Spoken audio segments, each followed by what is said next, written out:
I had to look at the notes from last time because I forgot what we talked about. But now I remember. So we're talking about the translations in S and translations in T, and how that would look like in terms of a transform going from the T world to the S world, going from the calculus to the algebra world.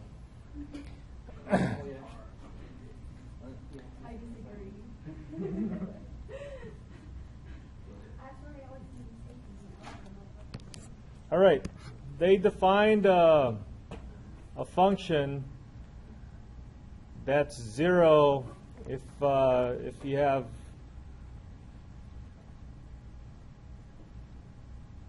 for some t values that are less than a particular point, and it's equal to 1 after a set of particular points. And although this is just 0 to 1, this can work for any piecewise defined functions that we might have. And so what's neat about this is that you can actually, they did the work for you so we don't have to think about it. If you have a function that has two pieces, like a regular piecewise function, this piecewise function can now be rewritten in terms of that unit step function. So you break it up into pieces. It might be continuous, might not be continuous, it doesn't matter. But this is how it's going to look like.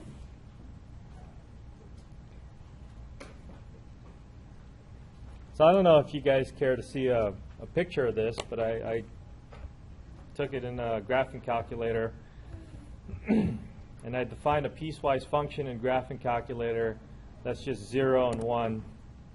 So you can't see it here, but this is on the x-axis here is 0, and then it's 1 up there. I guess if we lift this up,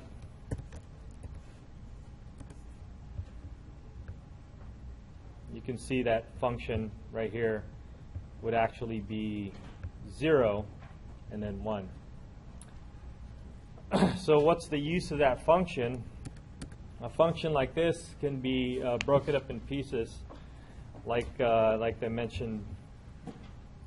So let's do maybe an example would be, or an example of how to apply this.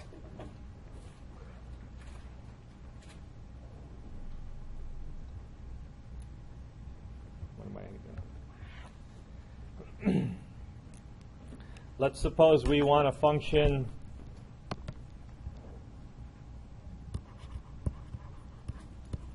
where this is a function where it's 0. Let's have a function that's broken up into a couple of pieces.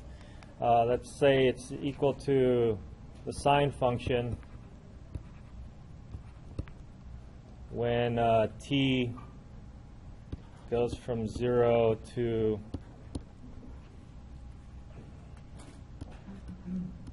pi.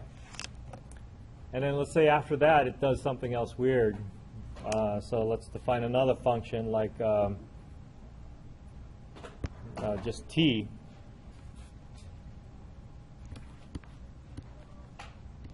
when it's bigger than pi. I guess one of these is not, or I guess we can just scratch them out and say they're not equal.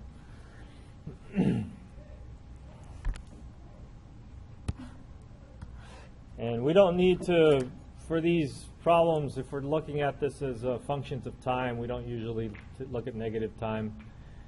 So we just look at time for being bigger than or equal to 0. So we have a sine function until we get to pi. And when you get to pi, you jump up here, and then you have that diagonal. So that's how this graph should look like, right? And according to this, our f of t then should be the first function g of t, so that's a sine function, sine t minus, we have sine t times the step function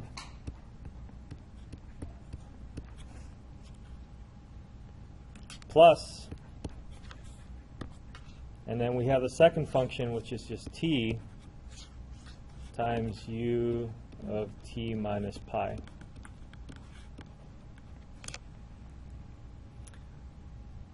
So is that okay? Does that make sense? Let's see if it works out in our graph, in our graphing calculator.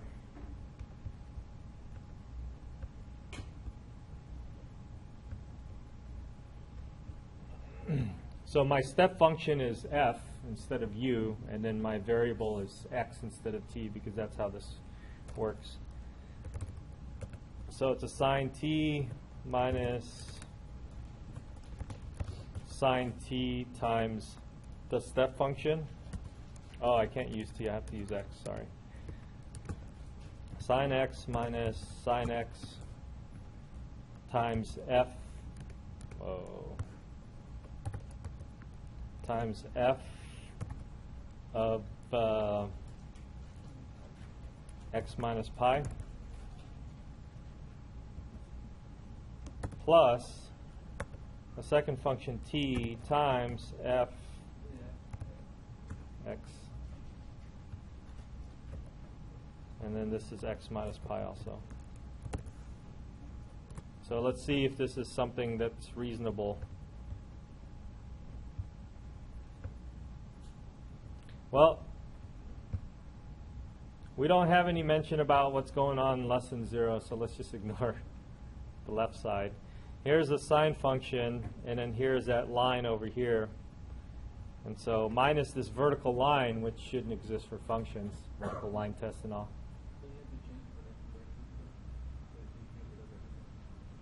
Say it again?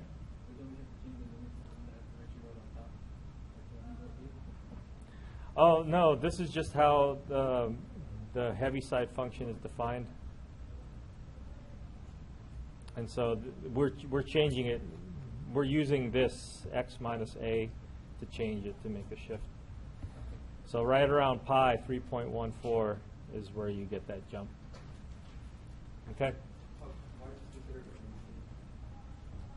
It's the name of the guy that came up with it. His name is Heaviside. Seems like it's heavy on one side and not on the other. That's what I thought it was, and then I found out that it's actual. It's the name of a guy. Let's just Google it real quick.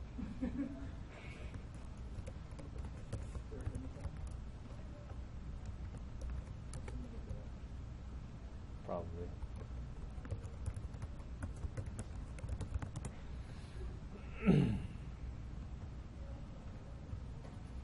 It's sometimes known as a step function, which makes a lot of sense to call it a step function. Oliver.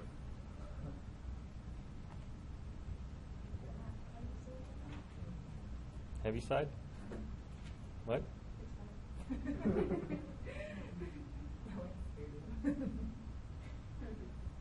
Anyways.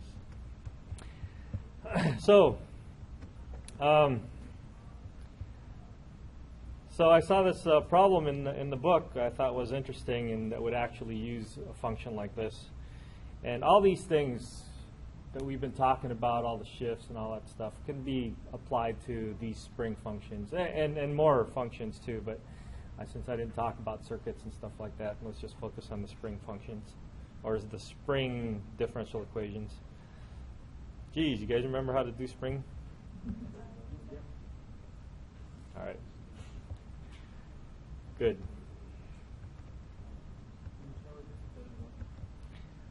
71, 72, 71. So a 32-pound weight stretches a spring 2 feet, and if the weight released from at rest at equilibrium position, find the equation of the motion. So it's released, right? So we have an initial condition, and it was an equilibrium position. And here, find the equation of motion if an impressed force F acts on the system only from 0 to 5, and after that, it lets go. Okay, so you see how this application of a piecewise function would be useful. So really our differential equation, let's see how we set it up, a differential equation.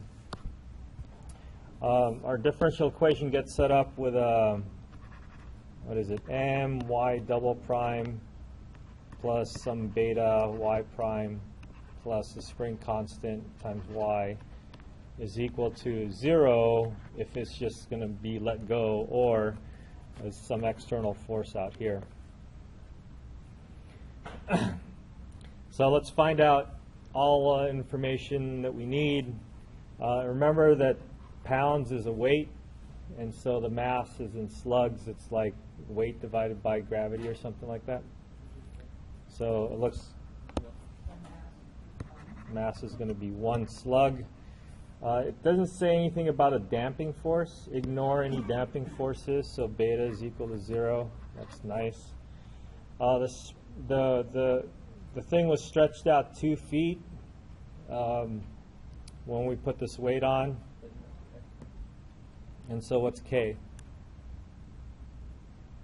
Do you guys remember how to find spring constants? I don't remember. It's Ks.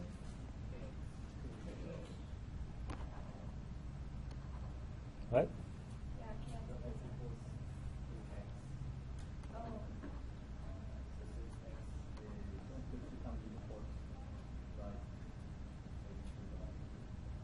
So that's 1/16. Oh, just 16. By the way, now that Albert's mentioned x, we should change all these into x, just to be confusing. So kx. Anyways, k is equal to what? 16? And our function, is that right?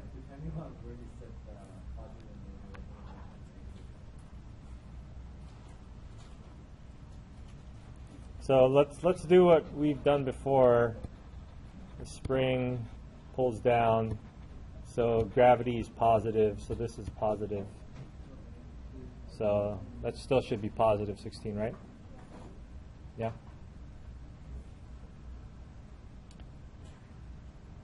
So our real differential equation, I'll write it a couple of times. Our differential equation would be x double prime plus 0 plus 16x is equal to, now currently this is going to be a piecewise function, but we're going to rewrite it using the step function. So the piecewise function is going to be 20t at starting, and then it's going to be removed, so then there's no more force acting on it after 5 seconds. And they only want us to graph up to 10, so I could have topped this off at 10, but we'll just say bigger than 5. And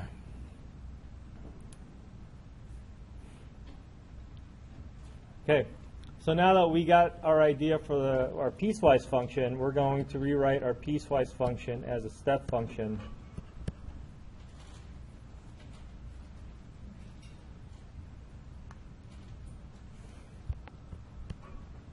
And for this, since I don't have it memorized, we have the first function minus the first function u of t times the second function u of t, t minus a.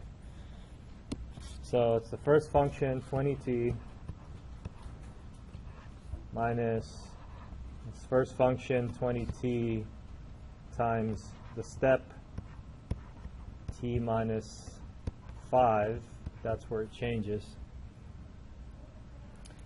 Minus u, or h, the second function, times u of t minus 5. But that's just going to be 0 anyways.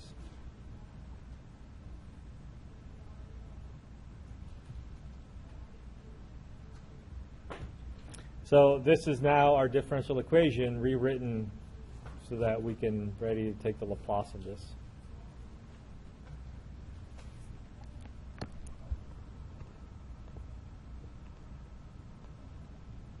Okay, now for us to do Laplace transforms, we need some information about this, this shifting stuff. And if you look at the Laplace transform formula, not only do we need to take a look at the shifting in u, but there has to be a shift in the function also that has to match up. You see that? So we got a little bit more playing around to do, and it would be really neat if I can rewrite this t with a t minus 5 in it. Right? And clearly there's no t minus 5 in there, so we're going to force a t minus 5 in there. What does that mean, force a t minus 5?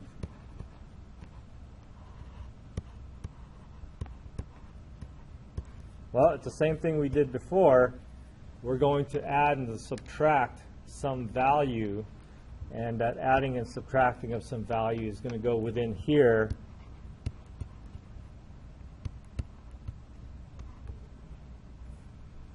Actually, let me not put the...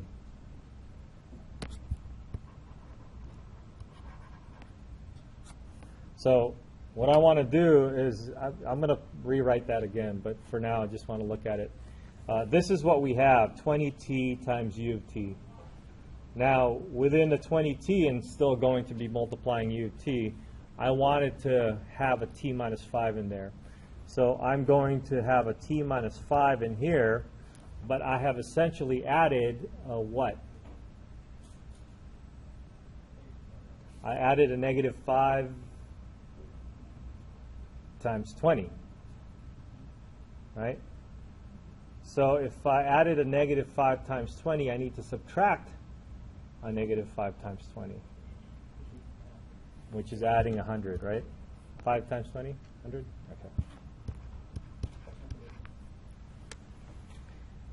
Okay.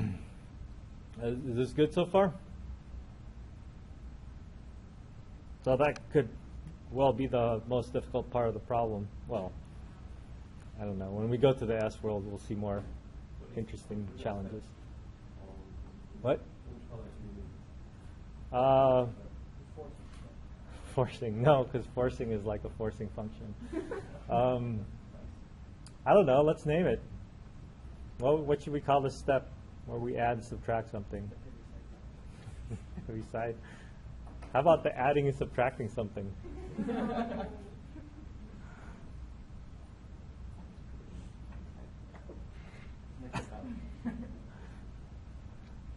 Okay.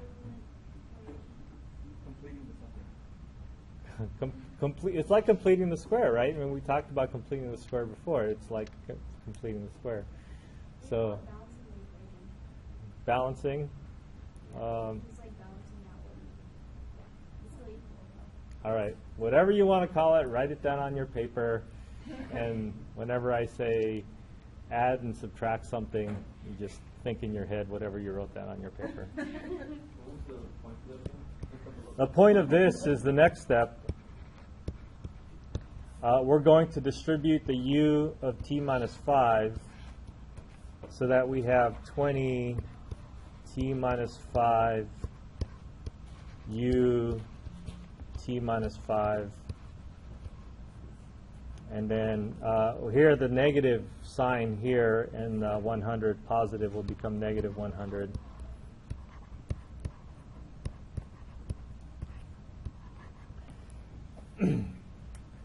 So when we have this shift, when we had this earlier over here, this didn't conform. This didn't look exactly like the formula that we need for a shift to get this Laplace transformation. To get the Laplace transformation, we need a t minus a, the same as a t minus a arguments for both the step function and the f function. And we didn't have that. We didn't have that here. We just had a t, and then we had a t minus 5.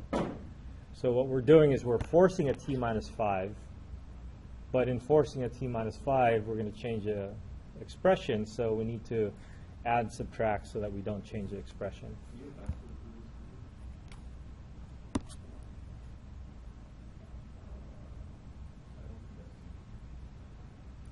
Oh, this is a one. This is our translate. This is our formula to take a Laplace transform from using a heavy side using the step function, and to take it for us to transform a step function that's being multiplied by another function. We need the shift in both the step function and the original function.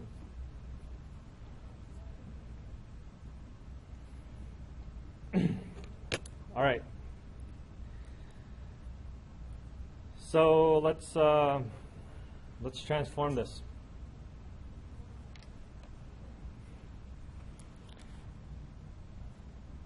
You guys got this thing written down somewhere? All right, now we're ready to transform this. We have x double prime plus 16x, and these are functions. So now let's take it to the S world.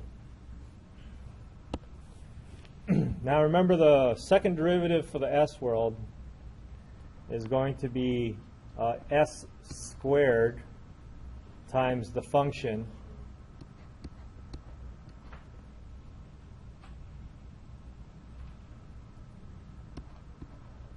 and I used to write capital Y S, but now I'm going to write X S minus s to the first power times x of 0. Oh, we forgot to write that down. We'll write down x of 0 and stuff. Minus x prime of 0. We also need that piece of information.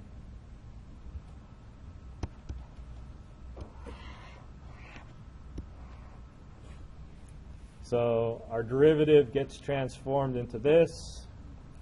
We have 16 as a constant, and because it's a linear transformation, we can move that constant out and transform x into capital X.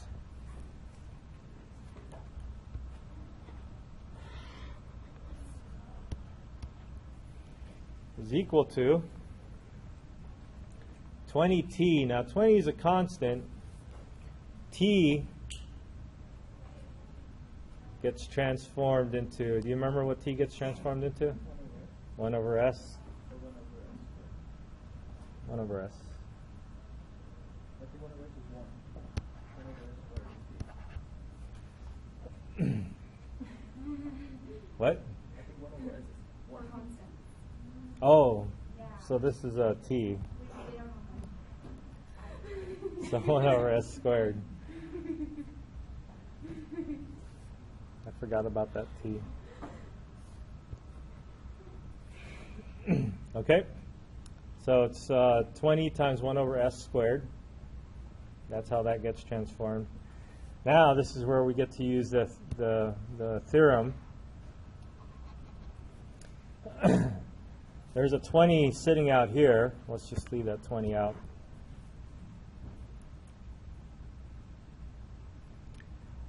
This is going to be e to the, now the alpha is, a is 5, right? Positive 5. So e to the negative 5s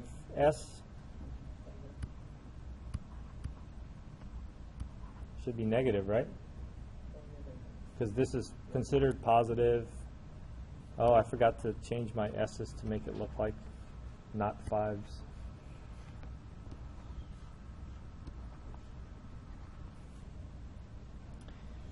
Times, now your original f function is just t.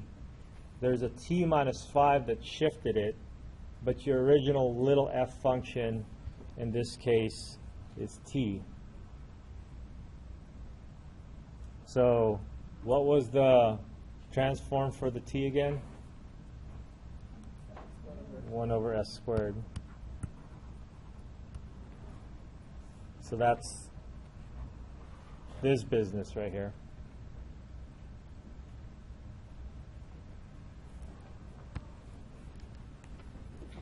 And then the last one is just a constant times a step function, and the number next to the step function is just 1, or the function next to the step function is just 1. So this is 100. This step function gives you an e to the negative 5s times 1 over s.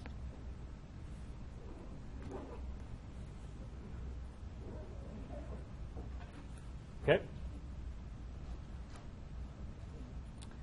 So I forgot to identify our initial conditions here. So we need to figure out what our initial starting position and our initial velocity was. I think there's zeros here. At rest, equilibrium position. So rest, and then this is equilibrium position. So that's good. We got rid of those. Okay. So now we just have some algebra to do.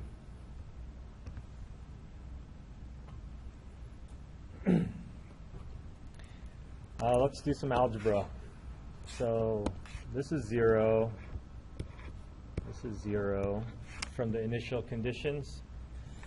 And then we have s squared plus 16.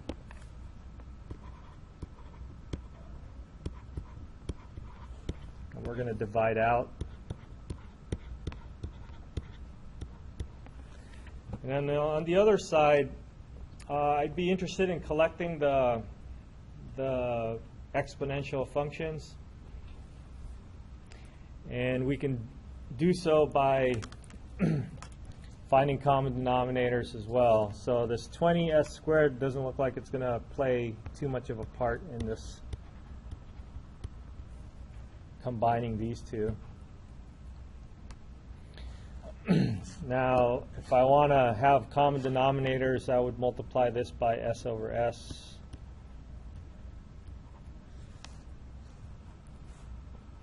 And then let's see, I don't know if I need to do this, but I can have a, I don't know if I want to do this. Oh, let's see. I'll take a negative out. I can probably take a negative 20 out.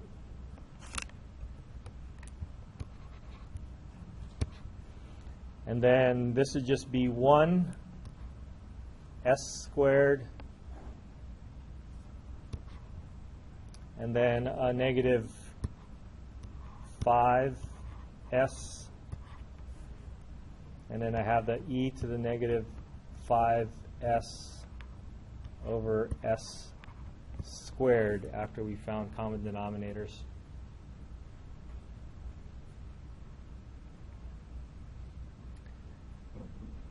I probably might want to move the s squared next to that thing, but let's see. We have to divide by s squared plus 16, right, to solve for x.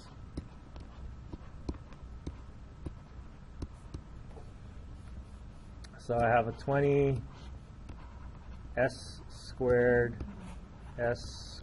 plus 16 minus, let's see if I can rewrite this way, 20 parentheses 1 minus 5s divided by s squared times s squared plus 16, and then e to the negative 5s. Yeah?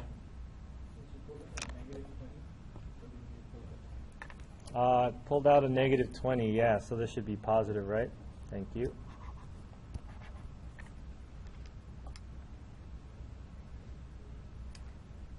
All right, well, that's the algebra part in the S world. So now we got to pull it back to the real world.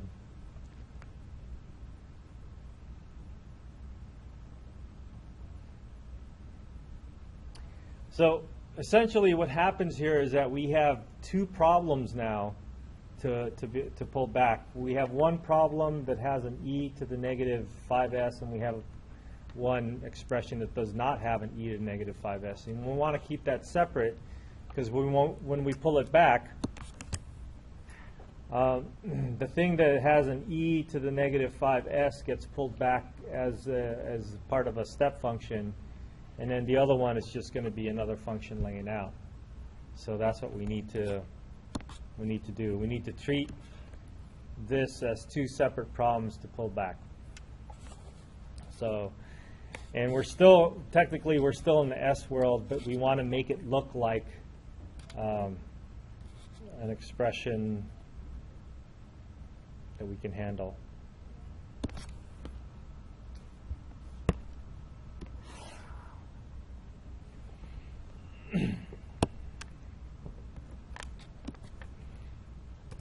So here is our current expression, and well, I can set this up and not do it. It's just a big partial fraction problem. So this will end up being a over s plus b over s squared plus cx plus d over s squared plus 16. So you can carry on, and this will be the same thing. I don't know if I should reuse A, B, C, D, or just go on to the next 4 letters. E over S plus F over S squared plus, what's after F? G X plus H over S squared plus 16. And then you can match up the coefficients and stuff like that. Let's just say that I did that, and I'm not actually going to do it because I'm going to have Mathematica do it for me. and then that's how you would solve for those constants.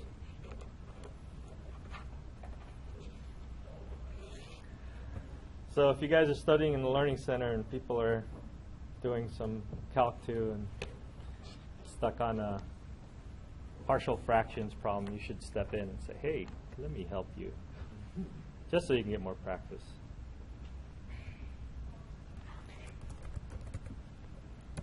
So we're going to take apart the first one, which is 20 divided by s squared. Say s, doesn't matter. S squared plus 16.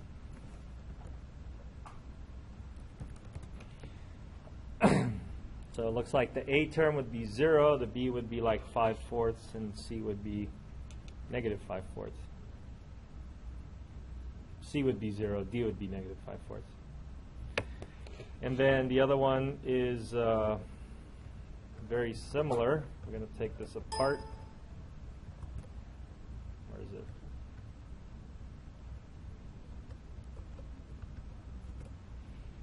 But this time we have, let me throw that negative sign up here too so it doesn't mess things up. 1 plus 5s.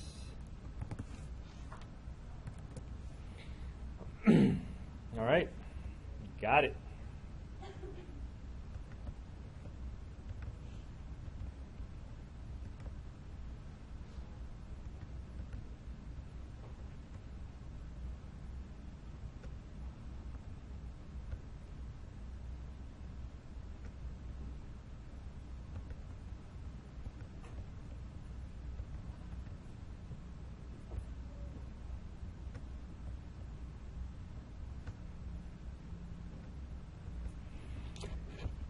So we have these two things. So our x in the S world is going to be, I'm going to take the constants out because that'll help us when we pull it back. So we have 1 over s squared, which is t, right? Minus 5/4, 1 over s squared plus 16. And I'm going to leave a little bit of space here because if you remember the s squared plus k squared business, we want a k sitting on top as well. So we're going to need to do some multiplying top and bottom. It's like adding and subtracting. It's like we're going to multiply and divide. So that's the first one. The next one is a little bit longer. We have a negative 5. And all these, for the second one, by the way, everything here is going to get multiplied by e to the negative 5s. So let's put a plus here. Negative 5/4 times 1 over s squared minus 25/4 times 1 over s.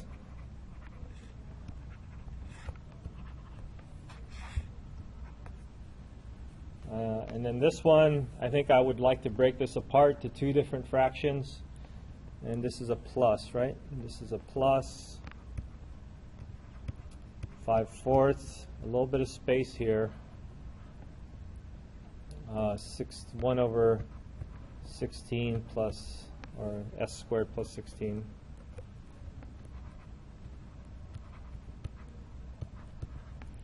Which is 4 squared, by the way, right? And then the last one is another plus. And then this is a 5/4 times 5, so let's just call it 25/4 s over s squared plus 16. Okay? Got that from these numbers over here.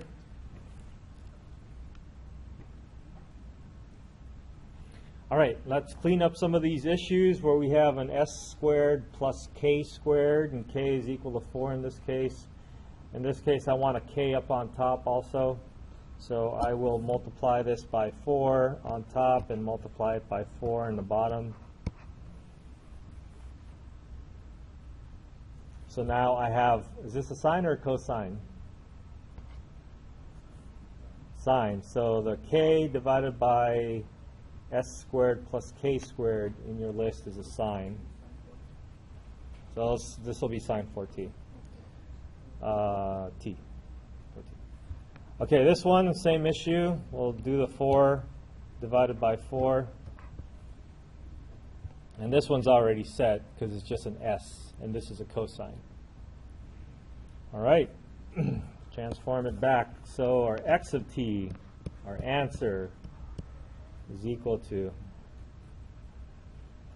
okay. So we need to know the transformations for this. Oh, I forgot something. What did I forget?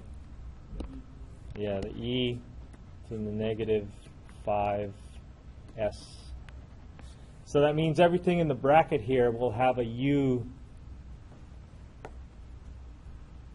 We'll have a u assigned to it, the step function. All right, let's see if we can put this together. This thing is constant 5/4, and the transformation 1 over s comes back to what? What? Just t, right?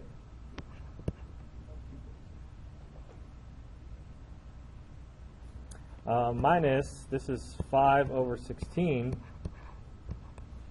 And then now this, you guys were saying this was the sine function? Sine 4t. Right? Minus 5/4, constant. Now this s times e to this gets transformed back as something with a u of t minus 5. And what gets multiplied here? T? Just t? It'll be t minus 5. All right, so the inverse transformation here, let's call it L inverse of 1 over s.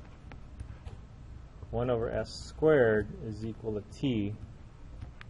Just a t by itself. But since you have this e to the negative 5s being multiplied here, that gets transformed back with a shift also.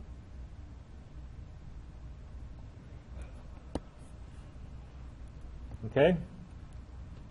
This is just constant, right? It gets transformed back as a 1. So this is 25 over 4.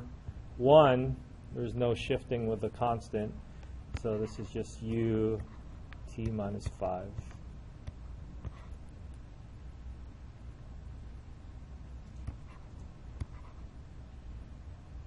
All right, marching along, plus 5 over 16. This is the sine function again, sine 4. And remember that the t has a shift, t minus 5, times u of t minus 5.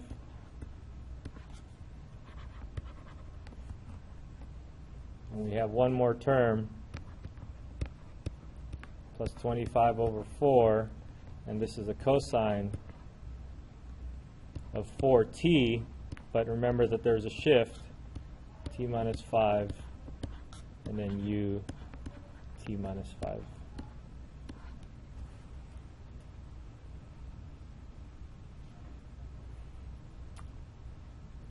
If you work really hard, you can transform this to a simpler piecewise function that has 2, maybe 3 functions associated with it. It should just be 2. But I'm good with leaving it like this and just graphing the solution and see what happens. So let's see if I can graph it.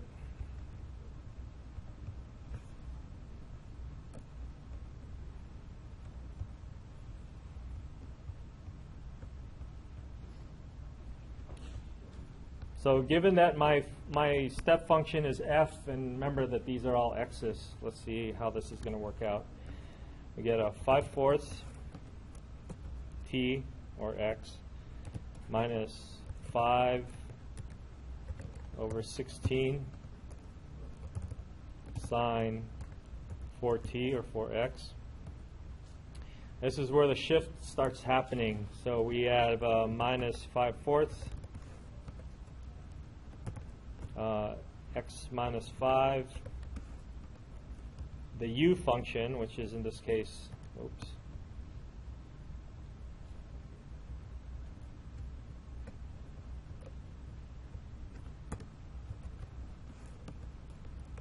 times f of x minus 5.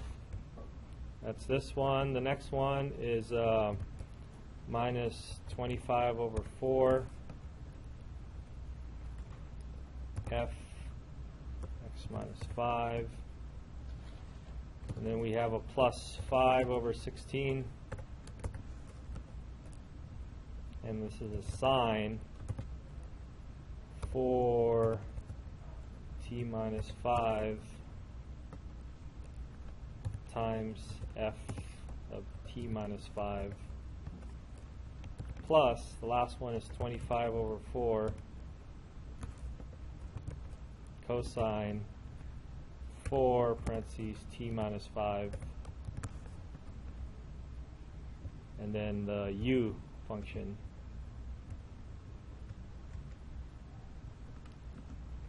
times f of x minus 5. Change this into uh-oh, a lot of t's here. All right.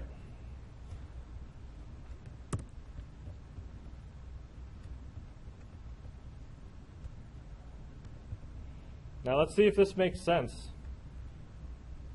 What was the force acting on it? The force acting on it was 20t up to from 0 to 5, right? So let's try to get that function expressed here in a different color. Y equals, what was the resulting? It was 20t minus 20t u of t minus 5, right?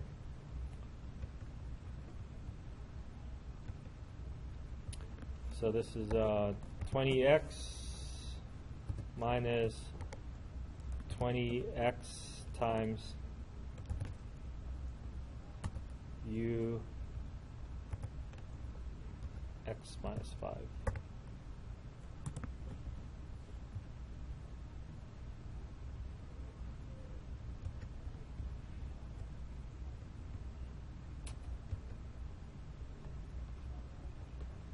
So let's flatten this graph out a little bit.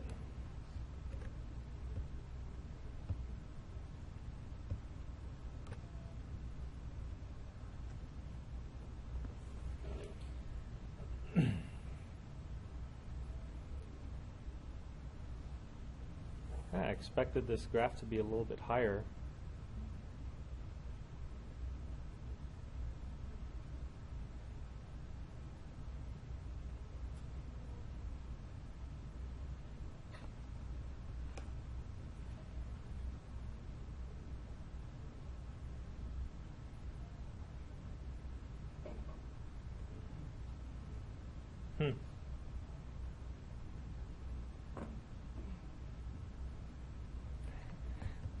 Made a lot more sense before I put the functions there.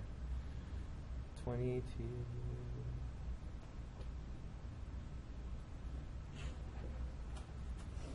All right, well, it looks like this is this external force in blue is pushing this graph from its normal, what it wants to do.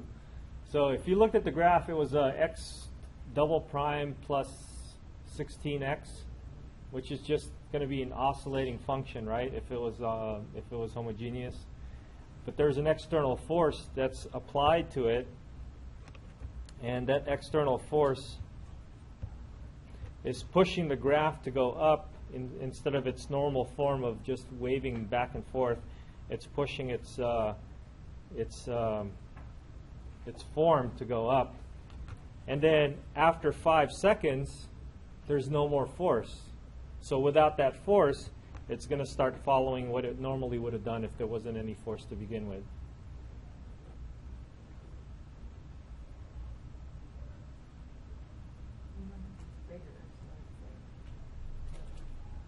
Yeah, it's just pushing it up. It's not actually holding on to the spring and forcing it. It's just kind of like a wave force or something. Maybe a fan blowing on it.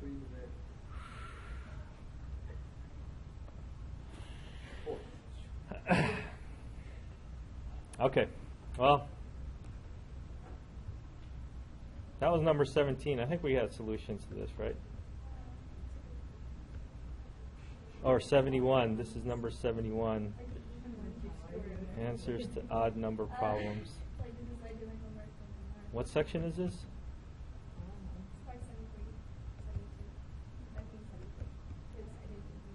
7.3.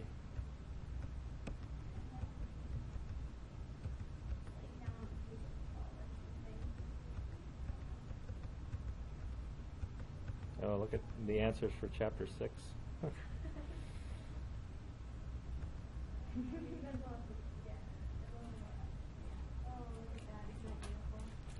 Yeah, it looks the same. That's a good sign, huh?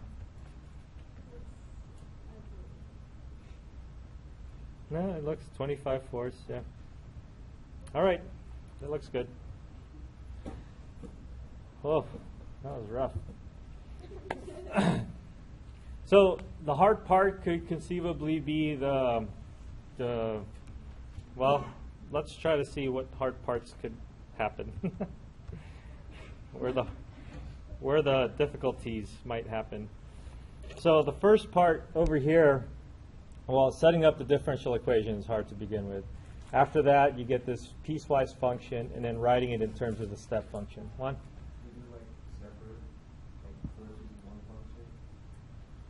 Yeah, you could probably do that, and then just solve for regular difference. So from 0 to 5, you do this thing equal to 20. From 5 on, you could do this thing from either homogeneous. Yeah, because your answer is going to be another piecewise function that's broken at 5 anyways. So you can do the same thing.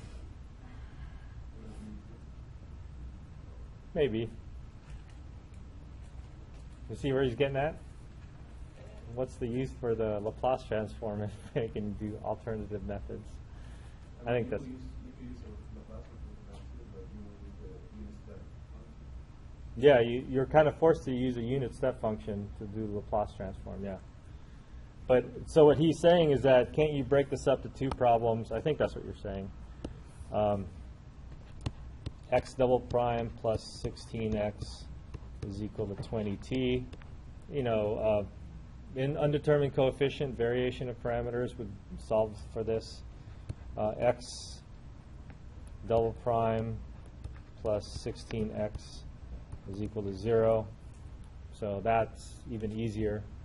Oh, the hard part, I guess, is the initial position, initial conditions.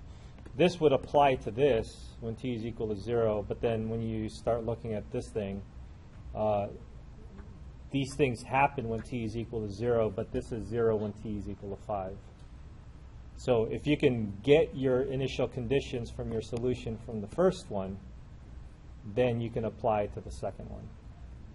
So yeah, you can still do it. So with that, with the initial conditions, it gets a little bit more difficult. Okay. So what are the trouble spots, or what could possibly trip you up in this problem? Well, everything. The whole thing. So the first step is to write your differential equation. That's hard enough as it is. And then after you write your differential equation with a piecewise function, rewrite your piecewise function as a step function. So that's another tripping hazard. After that, you transform that this equation, you transform this whole equation through Laplace into the S world. Okay? That, I'm hoping, is not bad anymore after you do a couple of homework problems. And once you do that, it's the algebra. Algebra. Could be easy, could be hard. So once you get this set up, if you ever had used the step function at some point, then you're going to have an e to the at, or e to the negative at. And whenever you have that, you have to break this up to two different problems. So partial fractions on two of them separately. And for that, you know, I'd suggest you just go to Wolfram Alpha. The command is apart. You're going to take apart a fraction, and then it'll do it for you. And then once you do that, you transform it back. That's another difficulty, tripping hazard. Okay? But we were able to do it. It wasn't too bad. Okay, so we got this step function, a weird function that's involved. Now, imagine having your, where's that problem? Oh, so imagine a spring just going up and down, and at some point you go up to it and you whack it. Hammer, golf club, whatever. You just hit it. So that is a force of energy that just happens at one instant in time, right? And after that, it's kind of let go. So apparently that happens a lot. And so we have a way to deal with that.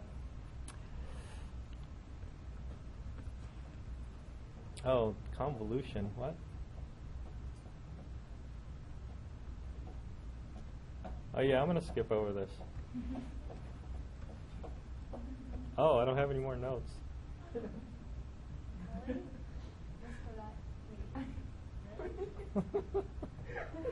Uh-oh. I'm just going to have to make this up now.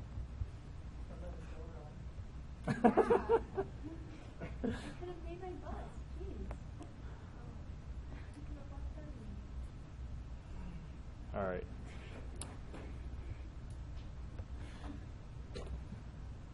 Let me just introduce our next function. That idea of this force that happens at an instant, that has all this energy that's happening all in one instant, can be described by this special function. It's defined a little bit differently in the book. Well, it's defined appropriately in the book as some limit of something where the area, I don't know if you guys were here earlier too. I had Khan Academy video on, and Sal, my buddy, Khan was talking about how this function came about. The idea is that at some point in time, what we want is to describe a function that's essentially has an area of 1, where it's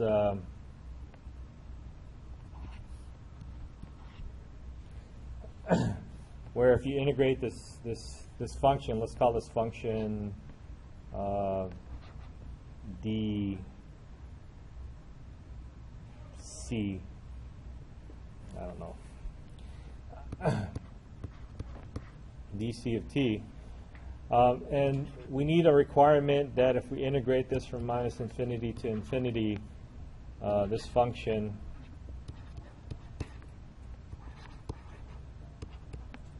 is going to have an area of 1. Now it's 0 everywhere else, and we're really just integrating this thing at c, right?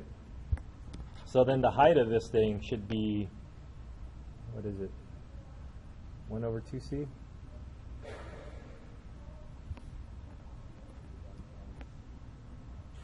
So the base and the height, 2c's and 1 over 2c. So that's going to be 1.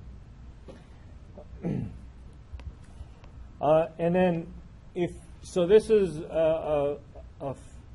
some energy that's being expended between negative c and c, which is some distance. But we can decide to shrink it down a little bit so that c gets closer and closer to 0.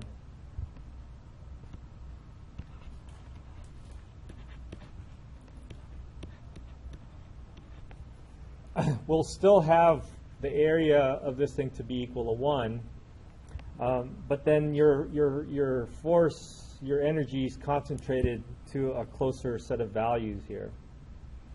So the thing to do in calculus is to take the limit as c approaches 0 of dc of t. Can you imagine how this would look like? It would essentially be 0 everywhere except at this one point where it shoots up and technically goes all the way to infinity. Okay, so this is called Dirac delta function.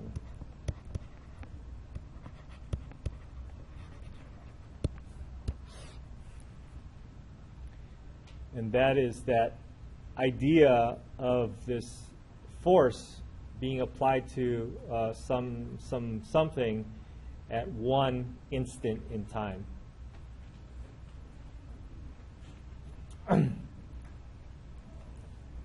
Dirac is the name of a guy, just in case we're comparing it to Heaviside. Sometimes they just call this a delta function and leave off Dirac's name. Sometimes they call it the Dirac function and leave off delta. So I think I'd just call it the delta function. So this can happen right at the origin. So this, in terms of your spring, you can have a spring just sitting there, and then you whack it, and then now you start looking at how that's going to affect the movement of the spring. Or it could also happen at a later point in time. So you let the spring go, something happens, and then at some point in time, t is equal to 5, you decide to whack it. And so that's still going to have the same.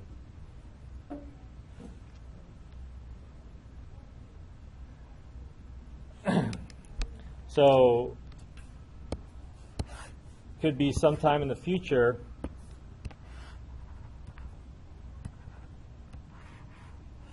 where you have your whack for your delta function. In this case, this would be the delta function. shifted at some other point. Okay? So that's the definition of the delta function. And next time we're going to apply this delta function on our spring systems to see how they might affect the solution. All right? People want to go. I want to go.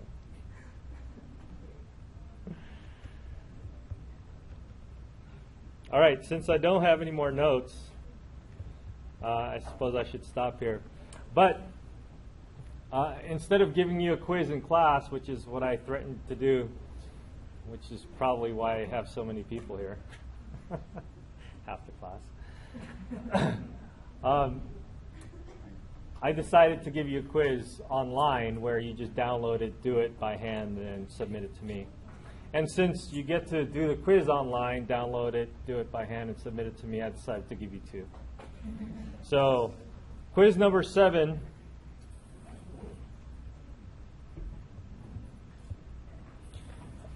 is one problem that deals with power series.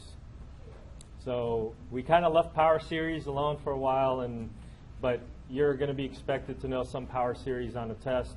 I don't know to what capacity yet, but doing the homework would be helpful, and doing this would also be helpful. So it'd be good if you could do this power series problem. And this is around an analytic point, so we don't have to worry about Frobenius' theorem for this problem. If you can find a pattern, then great. I think I was expecting you to find a pattern for this particular differential equation, because otherwise, if there is no pattern, then I would just normally be asking for like 3 or 4 terms of your solution. So I think there might be a pattern here, I hope. The other quiz, there was, right? I don't know what quiz 6 was. Really? There's no quiz 6? We have to rename these quiz 6. No, that might be confusing for me. The other one is, is this a delta function? Oh, it is a delta function. Good luck.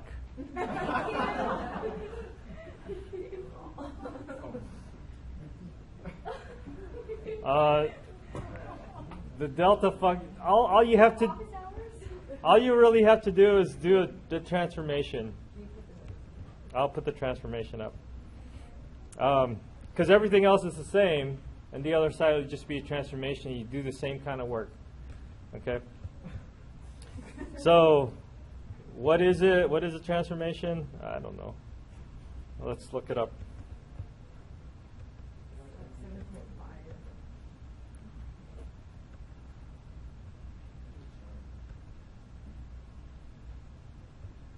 There he goes, right here.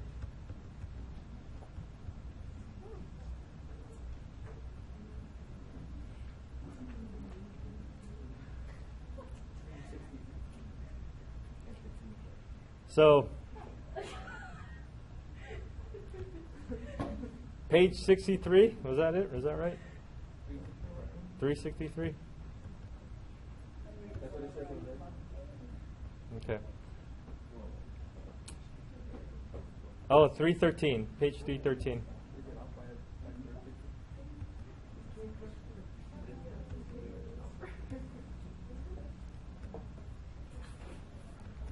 So the direct delta function has this transformation. This is the S, right? It transforms to the S world. So this is your S over here. So a transformation, for example, of t minus, the delta function of t minus 5 is going to be e to the negative 5.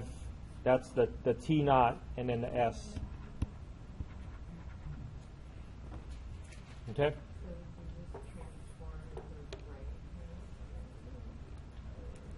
you transform.